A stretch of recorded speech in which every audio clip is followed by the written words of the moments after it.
Okay na tayo. So, may gusto bang mag-pray sa inyo? Sino yung gusto mag-opening? Si Kian or si Lay?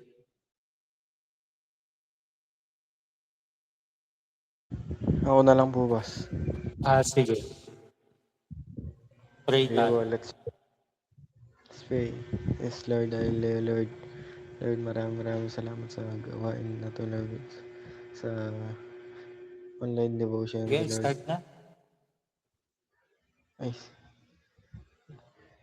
maraming salamat, Lord, sa online devotion to, Lord. Lord, bless niyo po ang aming gawain na to, Lord. At gabay niyo po kami, Lord, sa Amen. pakinig. Salta, Lord. In Jesus' name, pray. Amen.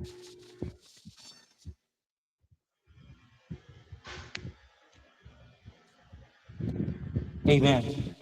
Thank you, Kian, no? Ikaw yung nag-lead. Purihin ang ating Panginoon at ngayon ay magsimula tayo sa ating devotion.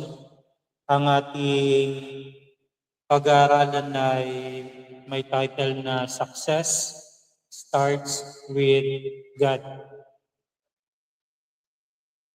Hindi lang system at structure. Ang titingnan natin ngayon ay importante para sa ating tatlo at sa mga Kristiyano. Kasi maraming meaning ng pagiging successful ng isang tao. Pero ngayong gabi, ang titingnan natin ay yung pagiging tunay na matagumpay na pamumuhay na kasama yung Diyos. Ayun yung ating pag-aaralan ngayon. Kaya yung title natin, Success Starts with God. Yung text natin ay makikita natin sa John 15, verse 5. Kapag binasa natin yan, I am the vine, you are the branches, whoever abides in me, and I in him. At sabi niya pa rito, he it is that bears much fruit, for apart from me, you can do nothing. Makikita natin, binigyan pansin dito ni Christ, yung kahalagahan ng pagkakaroon ng connection natin sa Diyos. At nagpapasalamat tayo sa pagkakataon na ito na tayo ay nagkakaroon ng patuloy na pagbubulay-bulay para lumalim yung ating connection sa ating Diyos, sa ating Panginoon. At sa panahon kasi ngayon, mga kapatid, no, maraming tao ang gustong maging organized, maging productive, at higit sa lahat, gusto ng mga tao ngayon maging successful. Sino ba naman yung ayaw makaranas ng pagiging success? Kaya pansinin ninyo ngayon, no, Kian at saka Lay, usong-uso ngayon yung pag-aaral sa time management, kung paano i-handle yung ating mga panahon at oras. At ganoon din ay usong-uso rin ngayon yung pagmomonitor ng routine sa buhay. Kung anong oras papasok, after ng school, after ng work, saan pupunta. Yung routine maghapon, buong linggo ay minomonitor. At ganun din yung system, yung pagiging systematic. Pinagbibigyan ng pansin ngayon ng mga tao, ng mga iba't ibang larangan sa mundong ito. Kasi sa tingin nila, kapag okay yung system nila, yung sistema nila sa buhay, ay magiging successful sila. At lalo na sa tinatawag na life structure, ay nagsisikap yung mga tao tungkol dyan. Maganda naman yung mga bagay na nabanggit ko sa ating pinag-uusapan ngayon. okay ang sistema at maayos din, maganda rin yung structure sa buhay, na may magandang structure sa buhay. Pero minsan, may nakakalimutan yung tao. Yung pinakamahalaga, ayun yung presensya ng Diyos. Yung buhay na kasama ang Diyos sa pang-araw-araw na kanyang ginagawa. Pwede ka kasing maging organized, pero empty yung puso mo. May kulang sa puso mo. Pwede kang maging busy, maging active, pero spiritually dry tayo. Pwede kang successful sa paningin ng tao, pero malayo naman tayo sa Diyos. Wala naman tayong relasyon sa Diyos. No, maaring successful ka sa mundo, pero wala kang relationship sa Diyos. Kaya ngayon, ang bibigyan natin ng pansin ngayong gabi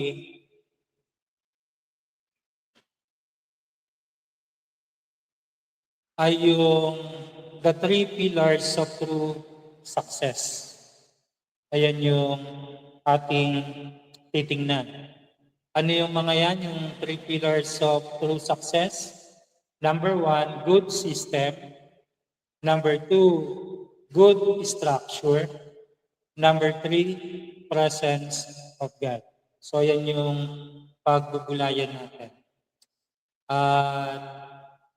Gaya ng sinabi ko kanina, no, balikan ko lang to, no, yung katotohanan na pwede kang maging organized pero empty yung puso mo, pwede kang maging busy pero spiritually dry, pwede kang successful sa paningin ng tao pero malayo naman sa Diyos. Umpisahan natin sa point number 1 natin ngayon. Ang point number 1, yung good system. Sabi sa 1 Corinthians chapter 14:40, but all things should be done decently and in order. Sabi ni Pablo na lahat daw ng bagay dapat ay nasa maayos na sistema, nasa lugar, merong pagkakasunod-sunod, may pagkakasundo-sundo. Ano man yung term na gamitin natin. Ang Diyos kasi ay Diyos ng kaayusan at hindi Diyos ng kaguluhan. Kaya ang tandaan natin. Kaya mahalaga ang tamang sistema sa buhay bilang Christian. Gusto mo maging successful, dapat meron kang maayos na sistema sa buhay mo. At ayun ay gusto ng Diyos. Para mas maintindihan natin ano ba yung tinutukoy ni Pastor na good system, tingnan natin yung salitang ginamit dito no, sa text sa Corinthians.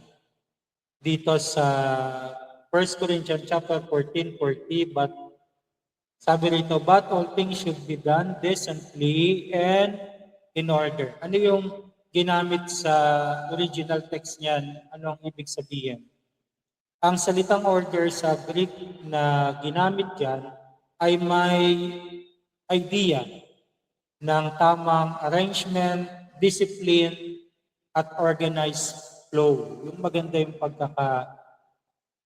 sunod-sunod. Ibig sabihin, sa binasa natin sa Corinthians, ayaw ng Diyos na ano po, ayaw ng Diyos na wala tayong disiplina. Ayaw ng Diyos na magulo ang ating buhay. Hindi pa ng Diyos ng random.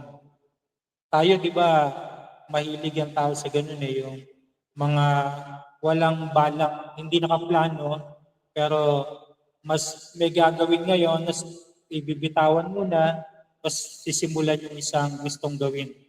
Ayun yung tinatawag na random. Hindi naka-order, walang pattern, hindi nakaplano. Ayaw ng Diyos ng gano'n. Ayaw ng Panginoon lalo na sa spiritual life, yung pagiging careless natin. Ayaw ng Panginoon na maranasan natin. Yung example ng mga good system na binabanggit natin, spiritually speaking, may oras ka sa prayer. May time ka sa prayer life mo. Ano pa yung good system? Consistent ka sa Bible reading. Ano pa? Meron tayong devotional routine. Meron tayong tamang priorities sa buhay natin. Hindi lahat gagawin natin ng sabay-sabay. Kailangan may pinapriorities tayo. May accountability tayo, may pananagutan tayo sa sarili natin, sa kapwa natin, sa Diyos, at sa ministry natin. Ayun ang mga good system na binabanggit po natin. Kapag may magandang sistema, mas magiging disiplinado tayo. Mas magiging maayos yung ating buhay. Kapag meron tayong good system, mas nagiging consistent tayo sa ginagawa natin, sa gusto natin sa buhay natin. Sa school, sa work, sa relationship, sa family, sa ministry, at sa church. Kapag meron tayong good system, mas lumalago tayo spiritually. Naalala ko yung Methodist, yung founder niyan, sila John Wesley. Kaya sila tinawag na Methodist kasi systematic sila. Meron silang order. Ganito yung dapat nilang buhay. May sinusunod silang method. Kaya tinawag silang Methodist. At naging successful ang mga unang Methodist at hanggang sa panahon, hanggang sa time natin, di ba, may mga Methodist pa rin. Kasi maganda yung system nila. Na ang paniniwala ni John Wesley, para maging manago tayong Christian, dapat discipline tayo. Disiplinado tayo. Nagkakaroon ng prayer life, prayer group, gathering sila, meron silang personal Bible study group, Bible study, meron silang evangelism, preaching, lahat na sa method. At meron silang tinatawag na mga pagtatanggal ng mga bagay, pag-aalis sa sarili nila ng mga bagay na sa tingin nila hindi kalooban ng Diyos. At pagkatapos ay meron silang mga regular fasting, prayer and fasting. So, naging successful sila. Ganon din sa panahon natin sa ngayon, kapag meron kang good system, o kaya ang ating church, o ang ating cell group, ang ating Bible study, o kaya itong devotion natin, magiging successful tayo. Kasi, number one, ayun din ang gusto ng Panginoon. Gusto niya decently and in order. Yun lahat ng ginagawa natin. Ang application nito sa buhay natin bilang Kristiyano, ang nakikita ko ay para magkaroon tayo ng tinatawag nating discipline sa spiritual na buhay, huwag nating antayin na magkaroon tayo ng magandang mood bago tayo mag-church, bago tayo umattend sa mga fellowship, bago tayo mag-devotion, bago tayo mag-pray. Kasi kapag inantay mo yung good mood mo, paano kung lagi tayong bad mood? Hindi na tayo nagkaroon hindi na tayo consistent sa ginagawa natin. Kaya kailangan meron tayong good system. Para sa ganon, maganda man ang gising mo hindi, ginagawa mo pa rin yung mga bagay na sa tingin mo ay makakabuti sa iyo sa spiritual na buhay mo. Minsan kasi kailangan ganado muna tayo bago tayo mag-pray, bago tayo magbasa ng Bible, bago tayo attend ng mga fellowship. Ang spiritual growth kasi, yan, lay, at sa bawat isa sa atin, ang spiritual growth, hindi yan nakabase sa feelings, sa emotion. Nakabase yan sa consistency na tinatawag natin. Yung pagiging totoo mo, pagiging faithful mo sa ginagawa mo para sa spiritual na buhay mo. Gusto mong lumago sa pananampalataya mo, maging consistent. At kahit sa maliliit na bagay, magkaroon ka ng magandang sistema. Ano ba yung mga practical advice na pwede kong mabigay? Magandang sistema, halimbawa, pagkising, bago ka mag-cellphone, bago ka mag-gadget, ay mag-pray muna. Bago ka pumasok sa school, mag-devotion ka muna. O kaya, bago ka mag-asikaso sa work mo, kailangan spiritual na buhay mo muna. Ayusin mo. Minsan, ang reason natin, Pastor, masyado ng late, malilate ako. Kailangan niya, meron tayong self-discipline. Kung ang pasok natin is 8 a.m., hindi tayo gigising ng 7 a.m. Kasi pag 7 a.m., wala na tayong time talaga mag-pray at mag-devotion. Kaya ang gagawin natin, gigising tayo ng mas maaga para magkaroon tayo ng time sa ating sarili at sa ating Panginoon bago natin magawa yung mga task natin maghapon. Kailangan may maganda kang sistema, may maganda kang method na sinusunod o schedules. Ayun lang, pasimplihin na lang natin na magandang time management para sa ganun ay lumago ka sa spiritual mong buhay. So ang question ngayon, may healthy spiritual system ba tayo na ginagawa? At huwag tayong ma-discourage kung wala pa sa ngayon. Kasi kaya nga natin pinag-aaralan ito para ma-challenge tayo. At kapag natutunan natin, ay doon tayo magsisimula mag-build ng good system para maging successful tayo na tao at higit sa lahat maging matatag yung buhay natin sa ating pananampalataya. Ayan yung point number 1 natin, good system.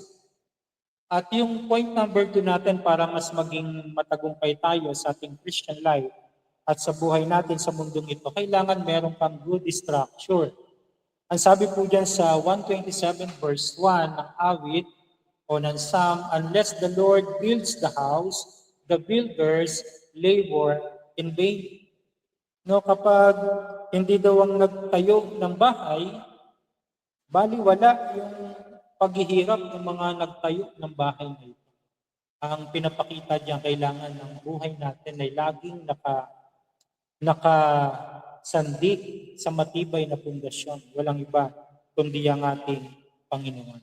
Mahalaga yung structure kasi ito yung nagbibigay sa atin ng direction at stability sa ating Christian living bilang mga Kristiyano.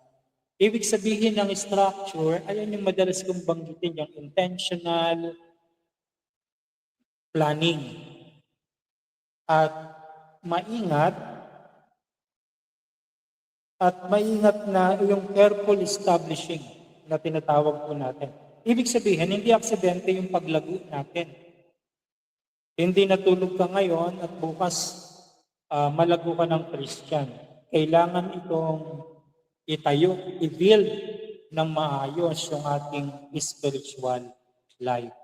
Kaya kailangan mo ng good structure. Ngayon, para mas maintindihan natin kung ano yung pinag-aaralan natin, tingnan natin yung word dito na builds sa Psalms. Kung ano yung ginamit dyan sa Psalms 127 verse 1, unless the Lord builds the house.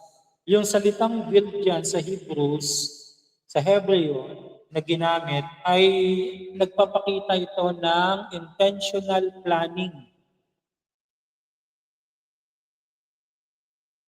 at careful establishing.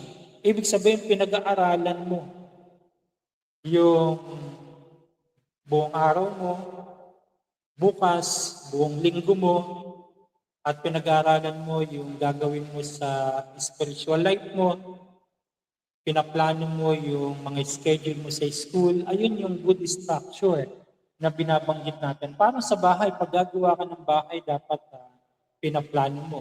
Ilan yung kwarto, saan nakalagay yung CR, na saan nakalagay yung hagdanan, ilang steps sa hagdanan. May terrace ba? Ano yung bubong na gagamitin? So, ganun yung sa spiritual life. Yung binanggit dito na builds, intentional planning, and careful establishing. Pinag-aaralan natin ng maigi yung bawat gusto natin sa buhay para maging matagumpay tayo. Hindi tayo sugod na sugod. Gawa ng gawa, harian ng harian, hindi tayo ganun.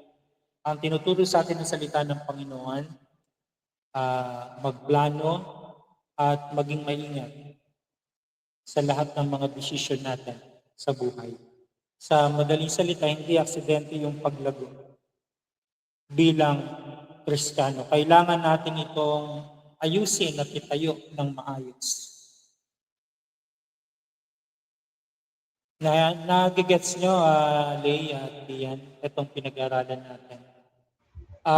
Yes po. Tingnan natin yung mga examples ng good structure.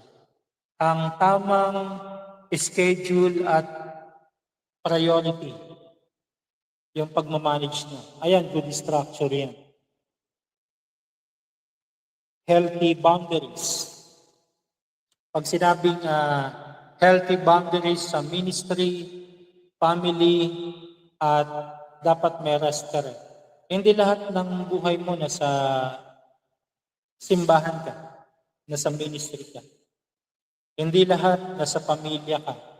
Hindi lahat nasa kaibigan ka. Hindi lahat nasa school ka lang, nasa work ka lang. Ibig sabihin, balanse yung buhay. Meron kang boundaries na healthy sa pamumuhay mo. Kasi meron kang good structure. May time ka sa Lord, may time ka sa family, may time ka sa work, may time ka sa church activities.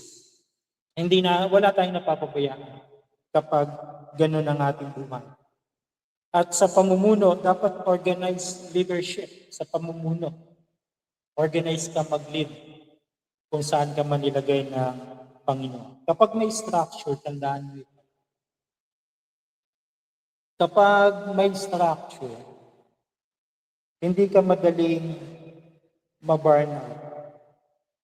Hindi ka madaling mapagod. Mas malinaw kasi yung direction mo. Alam mo yung gagawin mo. Alam mo yung goal mo. At mas nagiging mabunga ka, nagiging fruitful ka.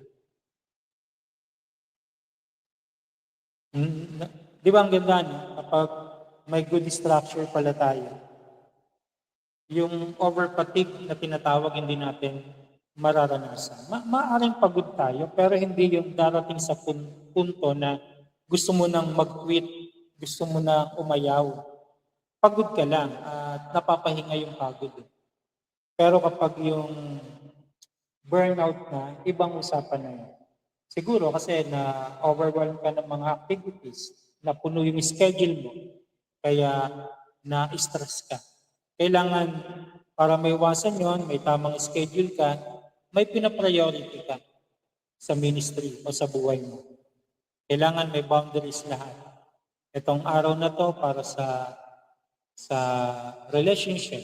Itong oras na ito para sa parents. Itong time na to para kay Lord. Sa church naman natin, may mga oras yung activities natin. Ayun, ilaan mo sa Lord yon. Pero yung wala na, outside na ng church, ilalagay mo yon sa ibang mga priority mo rin sa buhay. Kaya para mabalance. Tandaan natin, no? Kahit gaano kaganda ang structure mo, kung wala ang Diyos, magiging empty pa rin ito sa buhay natin.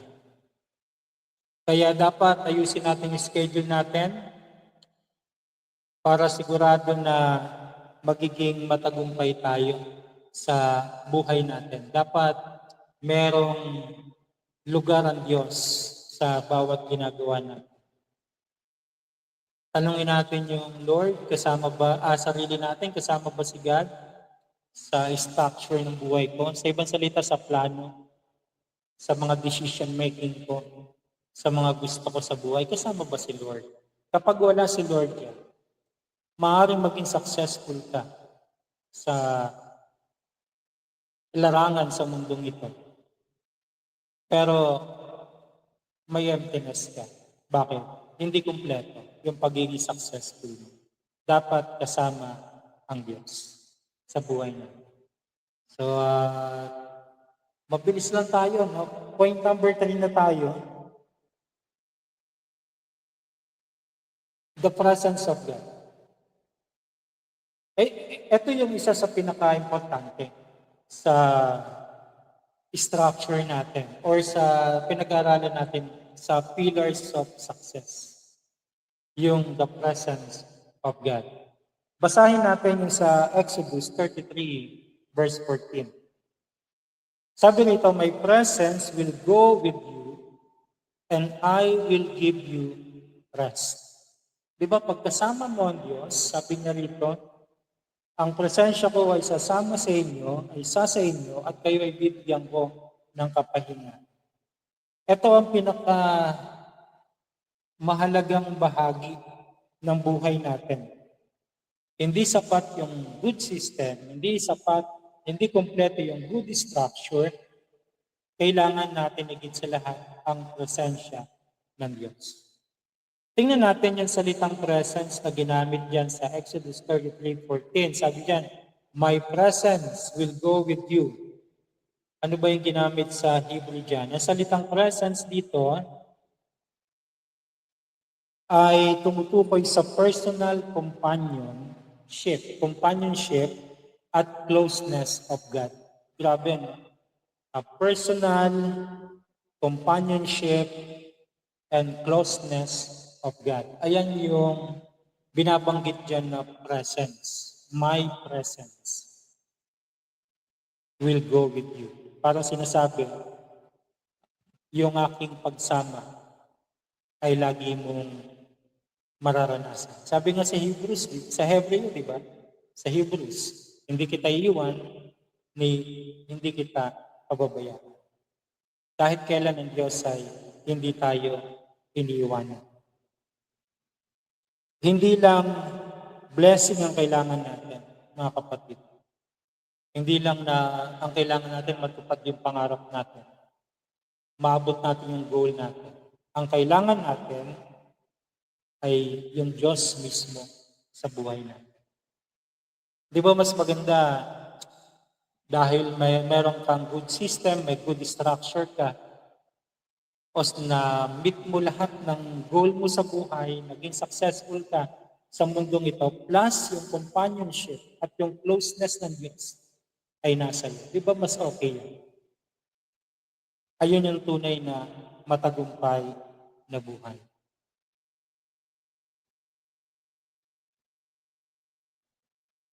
Bakit importante yung presence ng Diyos? Minsan, pwede nating isipin at tanongin nyo, base sa pinag-aralan natin ngayon, bakit mahalaga yung presence ng Diyos? Ito lang yung gusto kong explain sa inyo. Ang good system, nagbibigay ito ng routine sa atin. Yung para makasanayan natin, may method kasi tayo na ginagawa. For example, yung New Year resolution, di ba?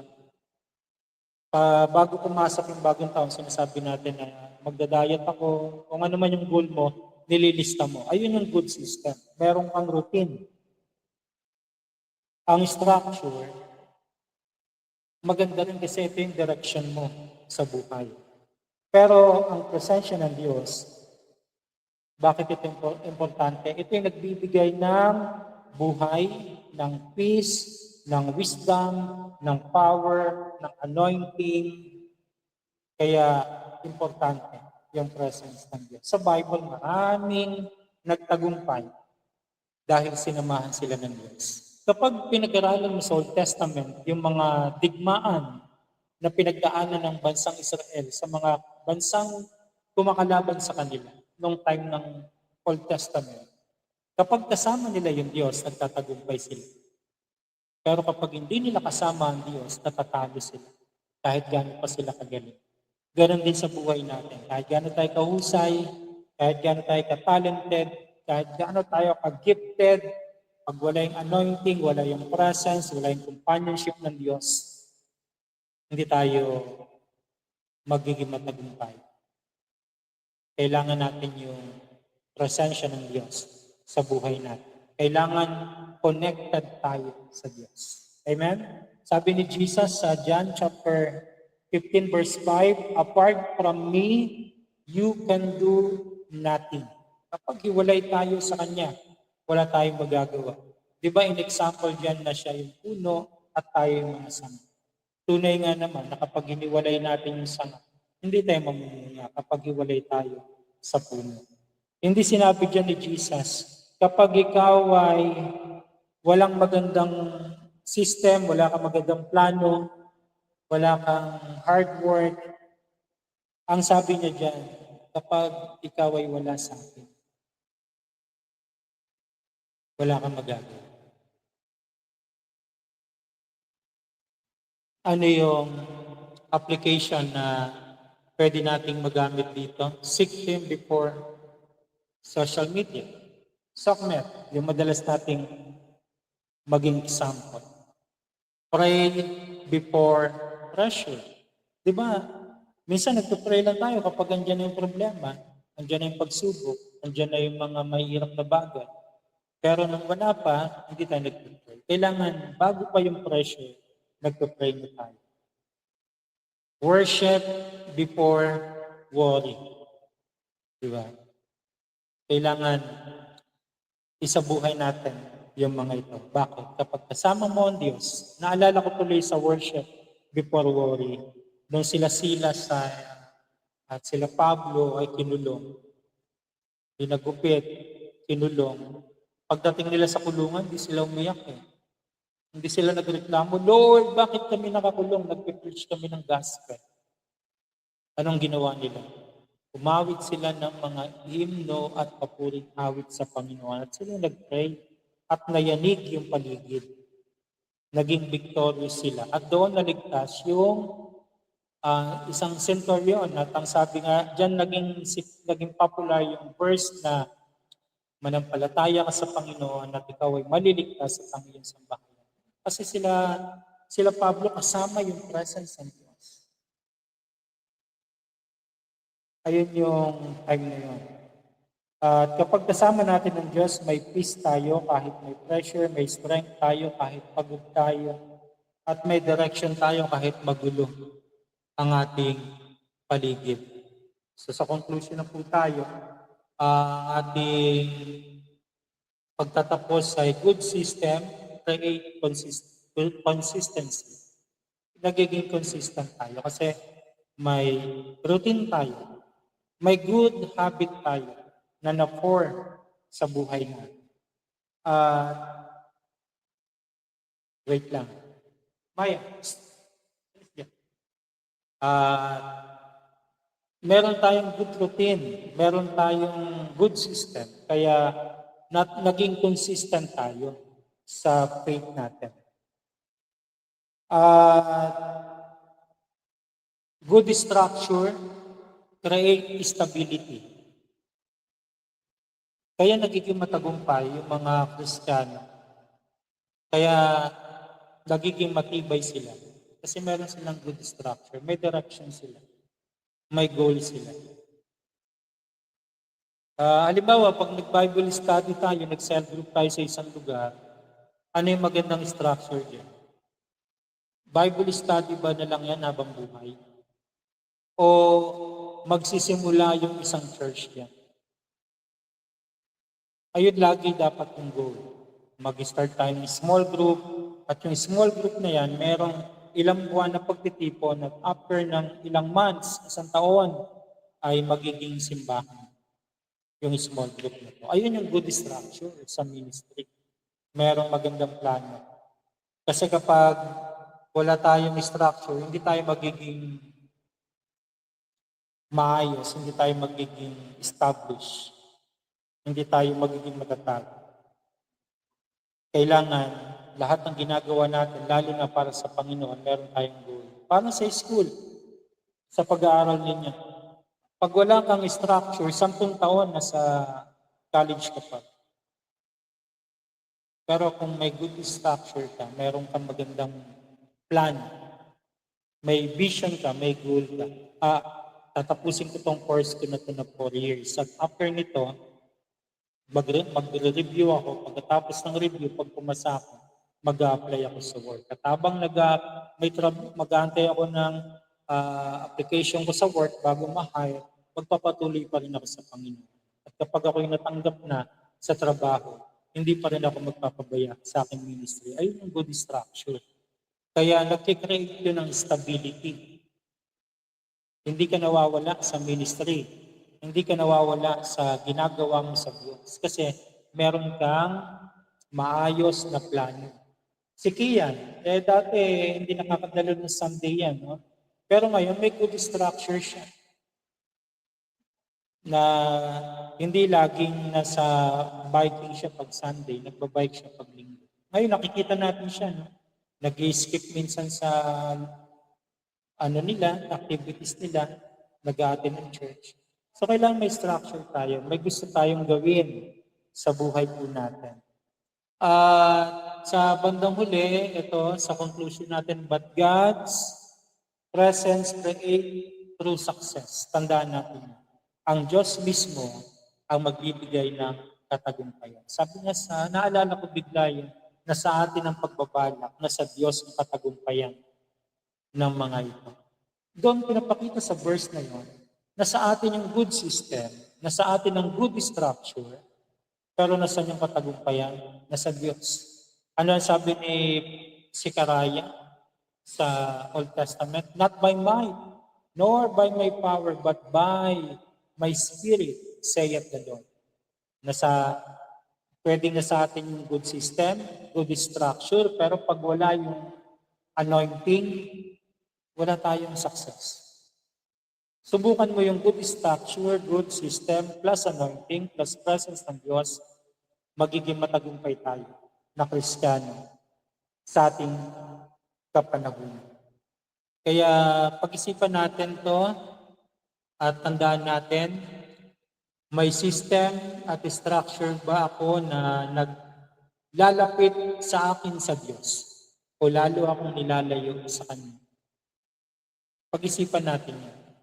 May system ba ako? May good system ba ako? Ibig sabihin, may routine ba ako? May mga method ba akong ginagawa? May structure ba ako? May plano ba ako? May mga vision ba ako? May goal ba ako?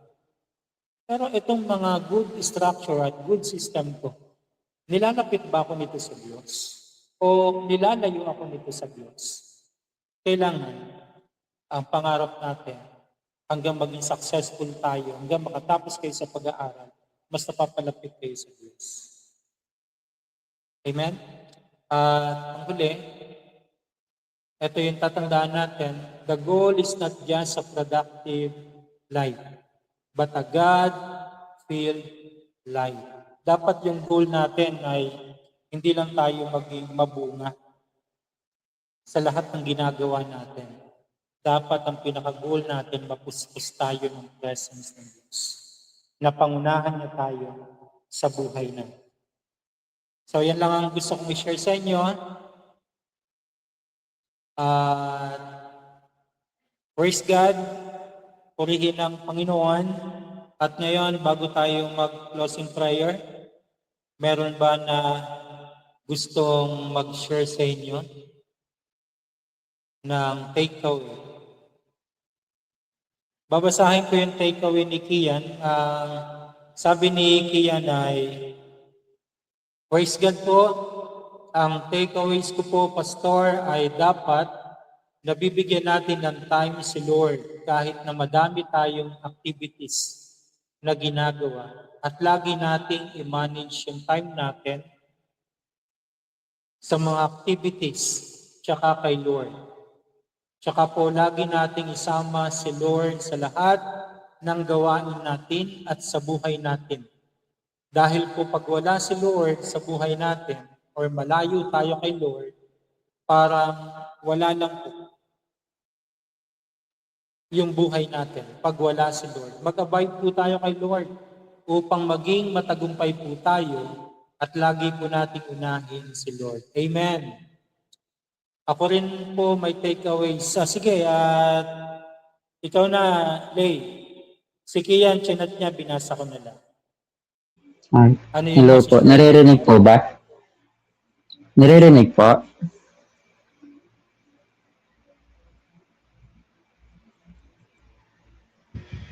Opo, kuya. Okay, ayan. So, ayan po. Thank you po una sa Lord kasi po binigyan niya tayo ng wisdom and knowledge.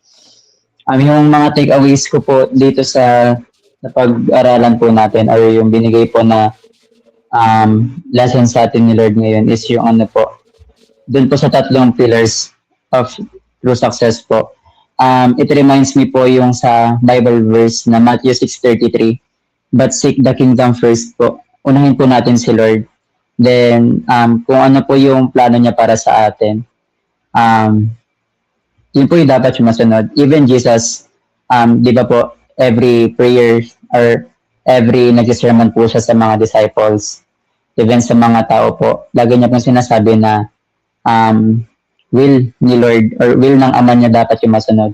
Ibig sabihin kung as bilang Christians, we need to be Christ-like. Dapat tularan natin si Jesus na wag natin dapat wag natin ano yung sarili natin. Dapat yung will ni Lord yung masunod. Kaya nga po, yun yung naging takeaway ko.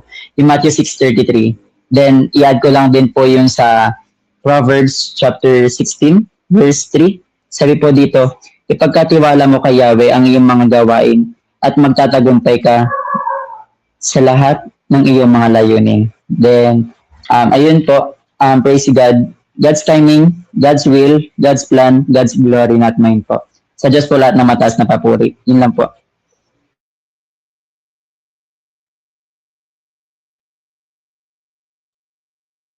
Praise God. At purihin ang ating Panginoon. Ang gaganda po ng na i-share ninyo ngayong gabi. Nakakatuwa naman na kahit magkakalayo tayo, natututo tayo. Ako rin ay nadadagdagan yung aking lakas dahil nakakasama ko kayo. Kaya praise God, no? Purihin ng ating Panginoon at napakabuti ng Diyos sa hopefully sa mga susunod na araw ay makasama natin. Bukas na sa Tarlac na ako at magkakaroon tayo ng devotion uli ay maybe pwede ng Sunday kasi gabi naman yun. Nandito na ako. At kita-kita tayo sa Sunday sa ating worship pag may time kayo. Sama-sama tayong sumamba sa ating Panginoon. Thank you, Kian, sa isinyer mo. At Lay, salamat din sa binahagi mo. At ayan lang muna tayo ngayong gabi. At purihin ng Diyos sa kabila na hindi tayo magkakasama. Pero nagkakaroon tayo ng time sa devotion. At malaking challenge sa atin yung time natin. Di ba? Kasi minsan, ngayon, 11:30.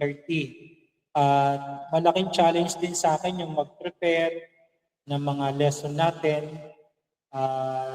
Nakakatuwa kasi at least na yung ating puso ay hindi natin namamalayan ay nalalapit tayo unti-unti sa Diyos sa ginagawa natin hanggang sa maging consistent po tayo. Kaya praise God, lagi niyong tatandaan ang 3 bagay na pinag-aralan natin para maging tunay na matagumpay sa buhay na ito. Dapat meron tayong good system, good structure, at kasama natin yung presence ng ating Panginoon. God bless you at mag-pray muna tayo. Dakilang Diyos na makapangyarihan sa lahat, pinupuri ka namin at pinapasalamatan ka namin sa gabing ito na natapos na naman kami sa aming online devotion. At napakabuti mo, Panginoon, napakayaman ng iyong salita na aming napagbulayan ngayon. Dalangin namin, O Diyos, na may apply po namin ito ng inyong lingkod, si Tian at ni Lay. At Lord, pagpalain mo, Lord God, ang dalawang young people na ito, Panginoon, i-bless mo po sila mightily. Iunat mo ang iyong kamay sa sandaling ito at patuloy mo silang bigyan ng kasabikan, ng kasiyahan sa iyong mga salita at sa iyong presensya. At Lord God, i-cover mo sila ng iyong banal na dugo. I-anoint mo sila, Panginoon Diyos. I-prepare mo sila sa task na ipapagawa mo sa kanilang buhay para mag-glorify ang iyong pangalan. I-bless mo ang kanilang pag-aaral, ang mga hobbies nila, ang mga talent nila, Panginoon, ang kanilang mga husay at galing. Magamit nila para mag-glorify ang iyong pangalan. I-bless mo ang kanilang mga magulang, ang kanilang mga kapatid, ang kanilang mga relatives. So God, we pray yung mga hindi pa nakakilala sa iyo.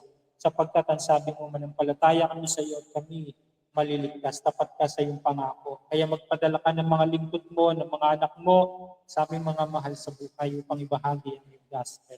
At kung may pagkakataon, gamitin mo kami, Panginoon Diyos, na maging mabuting testimony sa kanila, Panginoon Diyos. Kaya Lord God, I pray ang pag-aaral ng mga young people na ito na makatapos po sila para sa iyong kaluwalhatian at bigyan mo sila ng magandang trabaho sa darating na panahon, iplano mo na yung Panginoon at I believe, O God, na sa iyong mga kamay na yung bagay na yan. Pagpapala sa kanilang mga source of income ng kanilang parents, i-bless mo at i-cover mo, protectionan ang mga kabuhayang ito para patuloy silang mapagpala, Panginoon.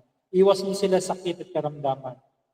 Lord, dalangin namin si Naip, si Lance, si Emma na hindi namin kasama ngayon.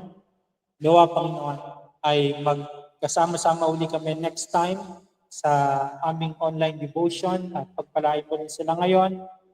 Nasaan man sila, dalangin namin si Lance, Panginoon, i-cover mo ang kanyang puso ng iyong kabutihan, ng iyong katapatan, ng iyong banal na dugo at iligtas mo ang aming kapatid na ito sa anumang uri ng kapahamakan na pinapain ng kaaway sa kanyang buhay.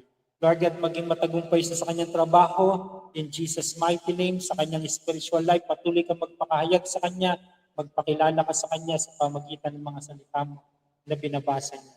Lord, sinaib, Lord God, ay binibless din namin sa gabing ito, Panginoon, in Jesus' name. Panginoon, patuloy siyang magkaroon ng desire na makilala ka at mapaglingkuran ka at ma-enjoy ka niya sa kanyang buhay. Lord, ganun din si Emma.